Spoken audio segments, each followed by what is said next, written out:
안녕하세요. 영국 드라마 브리프 엔카운터스라고 하는 드라마를 제가 지금 보고 있는데요. 1980년대 성인용품을 판매하는 그 여성들의 이야기입니다.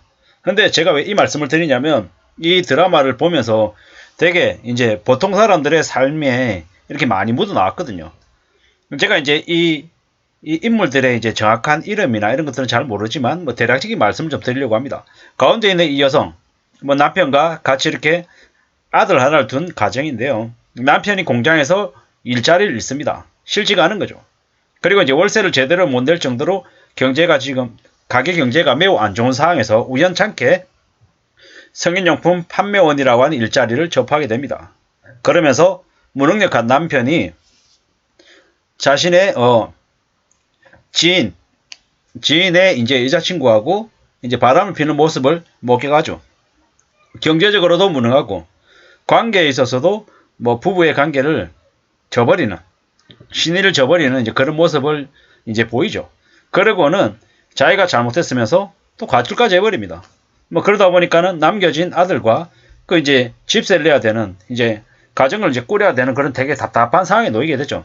근데 우연찮게 성인용품이라고 하는 그런 상품을 판매하는 판매원으로 이제 나서게 되면서 경제적인 부분들을 좀 극복해 나가죠.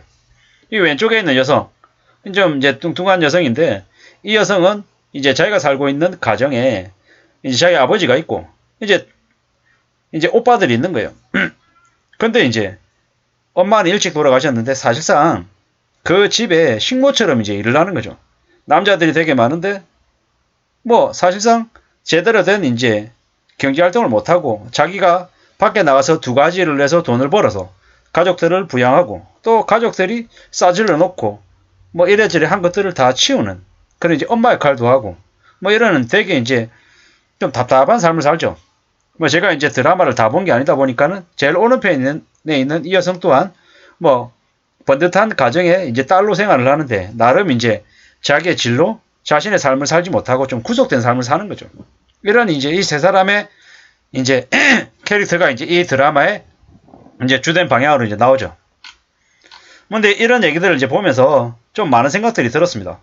무능력한 가장, 그리고 그 가장을 대신해서 이제 가정을 꾸려가야 되는 이런 처지에 놓여 있는 사람, 그리고 쉽게 다른 일을 구하지도 못하죠.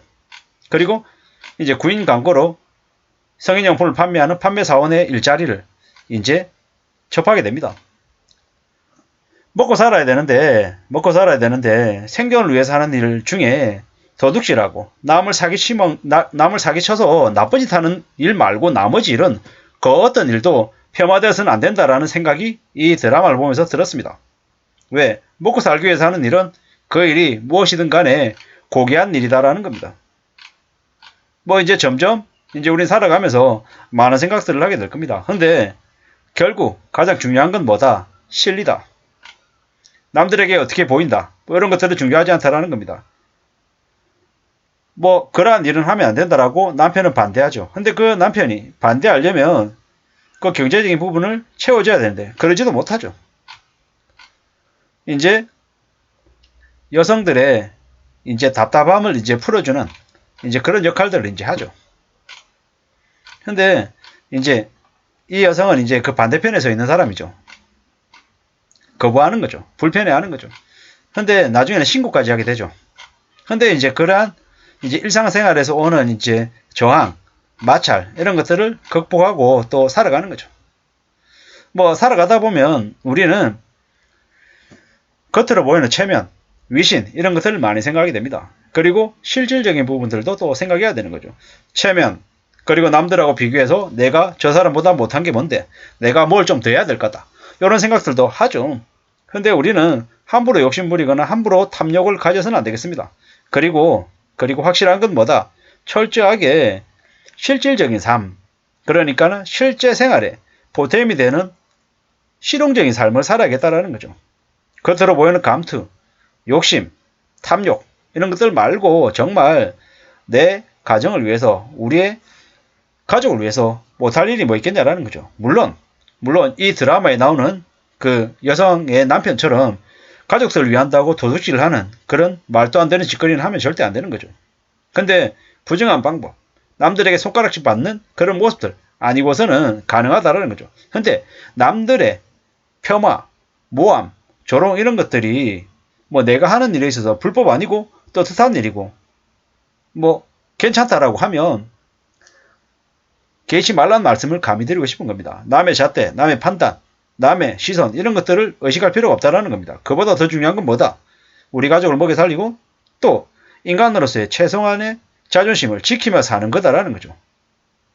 자존심 그리고 뭐 겉으로 보이는 명예, 위신 그리고 실용적인 것들 이런 것들이 사실 살아가면서 구분하기가 조금 애매모호하고 좀 혼란스러울 때가 분명히 있다는 걸 잘 알고 있습니다. 하지만 이 영국 드라마 이 드라마가 나오는 이 사회적 배경, 시대적 배경 같은 게 뭐 1980년대라고 했는데요. 제가 이제 영국의 역사 이런 것들을 사실 잘 모릅니다. 모르지만 뭐 막연하게 이제 드는 생각은 이제 한때 영국이 되게 전 세계에서 막강한 나라였지만 어느 생각부터 독일하고 일본에 밀리고 나중에는 이제 1973년에 올쇼크, 인플레이션, 실업률 증가 이런 것들 때문에 많이 어려워졌죠. 그리고 1976년에 IMF 구제금융도 받고 많이 힘들고 많이 좀 궁지로 내몰려다라는 거죠. 이러한 것들을 볼 때 뭡니까? 좀 더 실리적인 삶을 살아야 된다라는 거죠.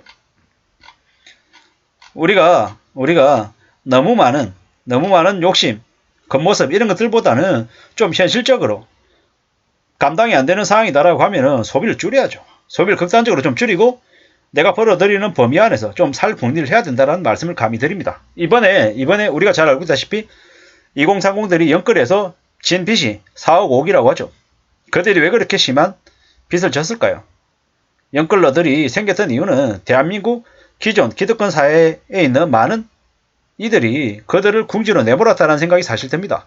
문재인 정부 때 있었던 말도 안 되는 그런 고액까지 5억 원, 7억 원까지 빌려주던 전세자금 대출 그리고 청년들을 위한다라고 얘기했지만 실제로는 청년들을 더 빚지게 만들어서 흥청망청 살게 만들었던 그런 교묘한 그런 분위기들 이런 것들이 그들을 그렇게 목락시킨 게 아닌가라는 생각이 들었습니다. 영국 드라마 브리프 앤 카운터스 성인용품 판매원이라고 하지만 실제로 그건 배경인 거고 그들의 삶이 얼마나 애환이 있고 그들의 삶이 얼마나 우리에게 알려주는 것들이 많나라는 걸 이제 생각하게 해줬습니다. 뭐 많은 얘기들 하죠. 뭐 이래저래 창피하기도 하고 부끄러워하기도 하고 뭐 좀 그럴 겁니다. 하지만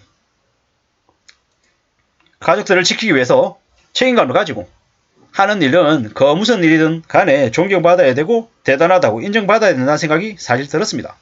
뭐 브리프 앤 카운터스 성인용품 판매점의 이야기, 판매원들의 이야기지만 우리의 일상생활과 별반 다르지 않더라. 그리고 힘들고 어려울수록 절대로 희망을 잃지 않고 헤쳐나갈 생각들을 이 드라마를 보시면서 좀 하시면 좋을 것 같다는 생각에 소개를 시켜드리게 됐습니다. 아무쪼록 우리 삶에 조금이라도 보탬이 됐으면 좋겠습니다. 감사합니다.